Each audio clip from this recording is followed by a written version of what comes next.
wabarakatuh. Saya di sini akan menjelaskan tentang perpajakan. 1. Definisi dan unsur perpajakan. Definisi atau pengertian pajak menurut Profesor Rahmat Suametri, pajak adalah iuran rakyat kepada kas negara berdasarkan undang-undang yang dapat dipaksakan dengan tiada mendapat jasa timbal atau kontrak prestasi yang langsung dapat tunjukkan dan yang digunakan untuk membayar pengeluaran umum. 2. Fungsi pajak. Fungsi pajak terbagi atas 4, yaitu fungsi pajak getair, pajak reguler, pajak lokasi, dan pajak distribusi. 3. Teori-teori yang mendukung pemungutan pajak, yaitu dibagi dengan 5. 1. Teori asuransi, teori kepentingan, teori daya pikul, teori bakti, dan teori asas daya beli.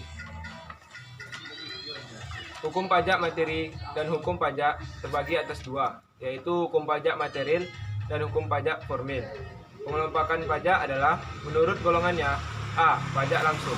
Pajak langsung yaitu pajak yang harus dipikul sendiri oleh wajib pajak dan tidak dapat dibebankan atau dilimpahkan kepada orang lain. B. Pajak tidak langsung, yaitu pajak yang pada akhirnya dapat dibebankan atau dilimpahkan kepada orang lain. B. Menurut fungsinya.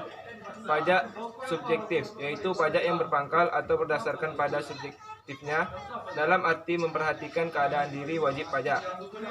B.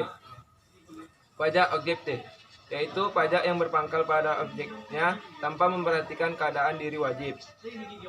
3. Menurut lembaga pemungutan. A. Pajak pusat, yaitu pajak yang dipungut oleh pemerintah pusat dan digunakan untuk membiayainya.